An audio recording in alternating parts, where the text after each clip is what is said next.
Bismillahirrahmanirrahim. Assalamualaikum warahmatullahi wabarakatuh pada semuanya.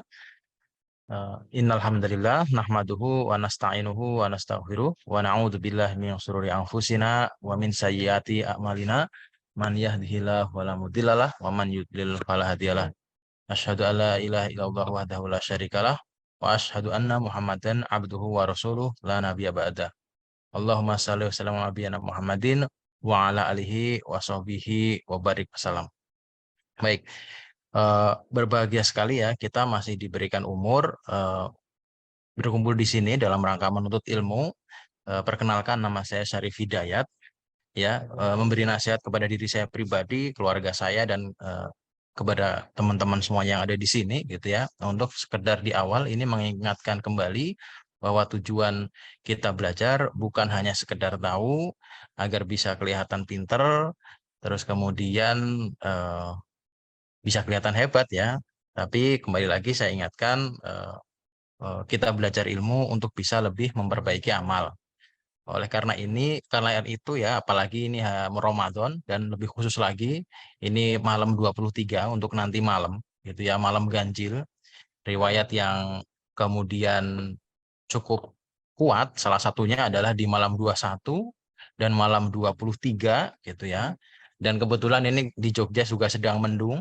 Jadi kalau menurut riwayat malam 21 dan malam 23 itu malam Lailatul Qadarnya hujan gitu ya, dan kebetulan sedang mendung. Jadi ya kita berharap malam ini mungkin jadi malam Lailatul Qadar, sehingga kemudian saya mengambil tema untuk sore hari ini adalah keutamaan istighfar dan contoh lafadz-lafadznya gitu ya.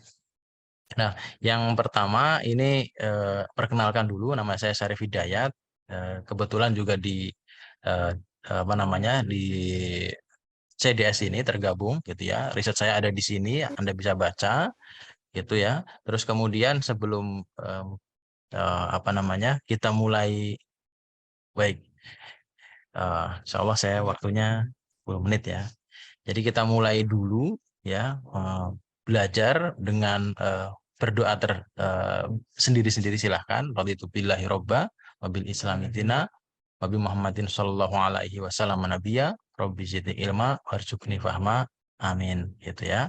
Jangan lupa untuk berdoa karena tawakal itu sebelum amal gitu ya.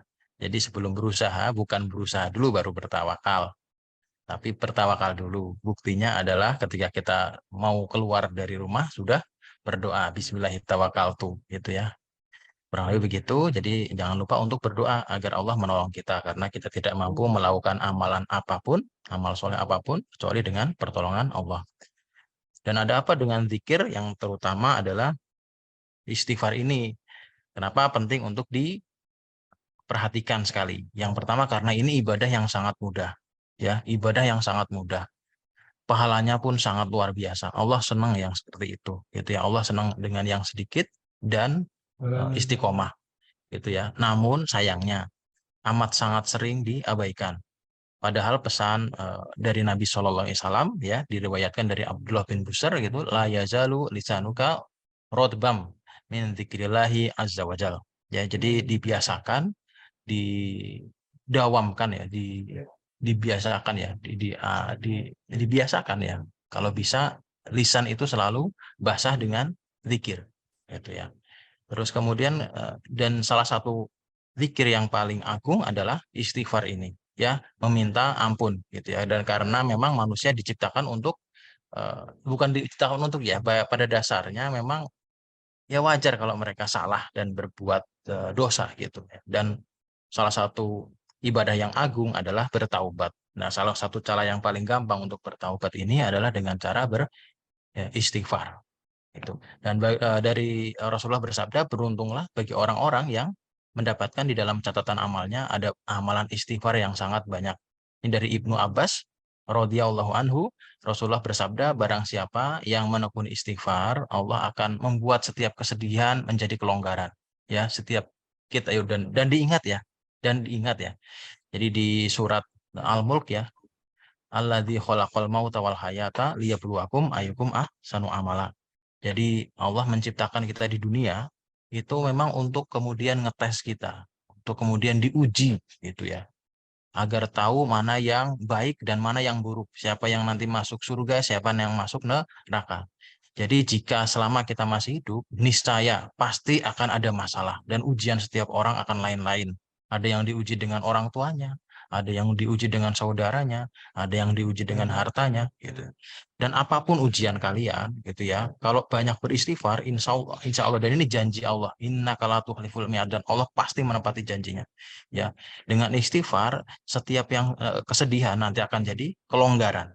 Setiap kesempitan akan jadi jalan keluar dan Allah akan memberinya dari rezeki dari arah yang tidak disangka-sangka. Diperhatikan ya, berapa banyak orang-orang yang terpaksa ngerjain tugas, tapi akhirnya jadi orang pinter. Pinternya karena tugas. Waktu ngerjakan tugasnya keberatan, tapi setelah dilaksanakan jadi luar biasa, jadi pinter. Dari berapa banyak dulu waktu gempa di Jogja yang jatuh miskin. Ini contoh ya. Kemudian ada yang justru kaya dengan gempa itu, karena dia kemudian jadi penjual rosok logam gitu ya, itu sebagai contoh saja gitu. Yang pertama ya, ini fadilah dari istighfar ya. Dulu orang mudah untuk berlindung dari maksiat ya. Jadi Maryam ya, ibunya Nabi Isa alaihi salatu wassalam, itu kemudian berlindung di dalam mihrabnya agar tidak bermaksiat gitu. Salah satu wanita suci ya, itu agar tidak bermaksiat berlindung. Tapi sekarang sulit. Anda mau di mana-mana pasti pegang HP. Sengaja atau tidak sengaja Anda akan bermaksiat gitu ya. Oleh karena itu maka kita hendaknya selalu membasahi bibir kita dengan istighfar karena tiap hari pula kita berbuat dosa. Itu yang pertama. Alasan kenapa kita banyak beristighfar adalah banyaknya dosa yang kita lakukan. Yang kedua adalah istighfar karena kurang atau tidak bersyukur. Ya, ini contoh ya. Rahmat Allah sangat banyak. Di Ibrahim 34. Wa in ta'uddu nikmatallahi la tuhsuha. Nah, ini yang suka di stop orang ya oleh dai gitu ya. Jadi jika kalian hendak menghitung-hitung nikmat Allah, kalian niscaya tidak akan mampu melakukannya. Hanya sampai di situ.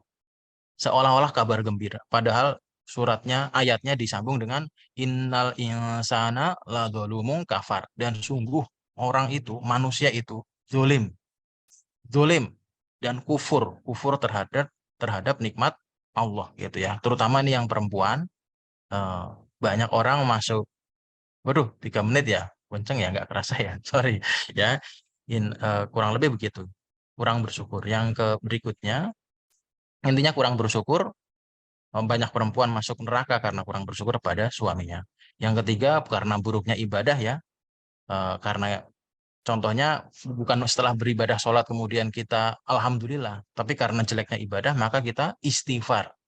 Ya, syariatnya itu setelah ibadah itu istighfar. Ketika selesai wukuf di Arafah, jamaah haji diminta untuk beristighfar. Karena lalai beribadah, maka kita patut untuk beristighfar. Dan kemudian ketika mau selesai dari masalah, mau menyelesaikan masalah, maka pada hakikatnya setiap masalah kita ini adalah akibat dari dosa kita. Wama asobakum min musibatin fabima kasabat aidikum wa ya'fu anka wa ya'fu an katsir gitu ya. Jadi supaya hilang Anda sakit, maka saran saya bagi Anda adalah, bagi kita semua adalah, ketika bahkan sakit punya masalah apapun, solusi pertama itu adalah beristighfar. Jadi kemudian yang terakhir ini, karena banyak yang mahasiswa, banyak cita-cita, kalau pengen tergapai cita-citanya, ini janji Allah, ini bisa tercapai dengan apa namanya, istighfar ini. Ya, di surat Nuh, faqultu astaghfiru rabbakum innahu kana ghaffara yursilis sama 'alaikum midrara wa yumdidukum bi amwali wa banina wa yaj'alakum jannati wa yaj'alakum anharo. Gitu ya. Jadi sebagai sarana untuk menggapai cita-cita kalian, impian kalian. Dan ini beberapa contoh lafal istighfar yang bisa kalian lakukan, dan ini yang mudah dan ini yang masyhur gitu ya. Yang pertama yang nanti malam ini ya, eh, Allahumma innaka afuwun tuhibbul afwa fa'fu anni. Doanya sederhana, tapi seperti saya sampaikan di awal tadi, Allah suka yang sederhana dan meliputi banyak hal. Jadi silahkan mendawamkan atau membasahi diri kita dengan doa ini, terutama di malam-malam ganjil di Lailatul Qadar ini. Allahumma innaka afuwun tuhibbul afwa fa'fu anni. Kemudian zikir yang mudah lagi adalah zikir pagi sore ya. Rasulullah itu maksum, tidak punya dosa, tapi paling tidak sehari semalam beliau beristighfar 100 kali dengan istighfar astagfirullah wa atubu ilaih, itu ya. Dan ini Sayyidul Istighfar nanti sebagai penutup ini ya, ini agak panjang, tapi kalau kalian biasakan zikir pagi sore insya Allah lama-lama juga hafal. Ini doa yang luar biasa karena yang pertama ya ini ya, Allahumma anta robbi la ilaha illa anta kholaq tadi dan seterusnya ya, karena di dalamnya terhadap pengakuan terhadap kehambaan kita, kemudian eh, mengakui nikmat-nikmat Allah gitu, mengakui dosa-dosa kita gitu ya. Ya, jadi adabnya itu terpenuhi semua di Sayyidul Istighfar ini. Sehingga ini jadi rajanya doa dan istighfar gitu ya. Dan kalau bisa minimal sehari semalam sekali saja eh, doa ini. Dan kalau mau ada tambahan sedikit ya sebagai penutup, ini doanya Nabi Ibrahim di surat Ibrahim juga ya. Jadi kalau kita mendoakan orang lain, ini malaikat juga akan begitu pula dengan terhadap dirimu atau yang lebih baik darinya. Maka kalau kita bisa mendoakan lebih banyak orang lagi, itu pahalanya ampun mustajabnya lebih besar lagi. Dengan doa ya Robi Firli, mirip-mirip Robi Firli doa orang orang tua, tapi di sini diganti sedikit. Nanti coba dicek di surat Ibrahim ya, saya lupa nomor ayatnya, tapi Robbi firli wali walidayya walil mu'minina yauma yakumul hisab ya. Jadi ampunilah ya Rob gitu doa saya, doa-doa kaum mukminin dari awal sampai hari penghisaban. Jumlahnya banyak. Jadi kita doain orang banyak, insya Allah juga lebih banyak pula faidahnya. Itu ya. Mungkin itu yang bisa saya sampaikan pada sore hari ini. Kita tutup ya dengan bacaan subhanakallahumma bihamdika asyhadu alla ilaha illa anta astaghfiruka wa atubu ilaik. Wassallallahu ala nabiyyina Muhammadin wa ala alihi wa sahbihi wa barik wasallam. Wassalamualaikum warahmatullahi wabarakatuh.